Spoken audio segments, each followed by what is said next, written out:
এই 26,000 চাকরি চলে যাওয়ার রায় আদালত দেয়, তখন প্রতিটি বিজেপি নেতার কণ্ঠে যে উল্লাস, যে রাজ্য সরকার বিপদে পড়ার থেকেও বিপদে তো পড়েইছে, এটা বলতে চেয়েছেন তারা। এবং তার থেকেও বড় কথা, এত মানুষের চাকরি চলে গেল, এটা যেন কি আনন্দের কথা।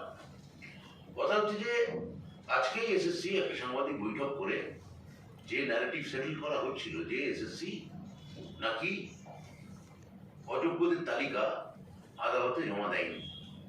একটু আগে গত দুদিন আগে এসএসসি এই বিষয়ে তাদের অবস্থান পরিষ্কার করেছে। আজকেও খুব পরিষ্কারভাবে 20শে ডিসেম্বর এবং 5ই জানুয়ারি, 20শে ডিসেম্বর এবং 5ই জানুয়ারি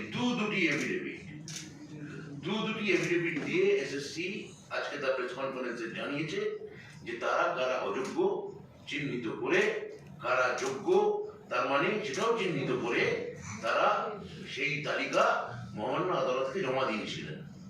এরপর মহামান্য বিচারপতির যা মনে হয়েছে, তিনি অযোগ্য এবং যোগ্য একসঙ্গে তিনি প্যানেল ক্যান্সেল করেছেন। আমরা তার বিরুদ্ধে সুপ্রিম কোর্টে গেছি। সুপ্রিম কোর্টেও সেই রায়, এখন ব্যাপারটা সাবজুডিস হয়ে যাবে, আমাদের মেনশন হয়ে গেছে, তাহলে ব্যাপারটা এখন বিচারাধীন।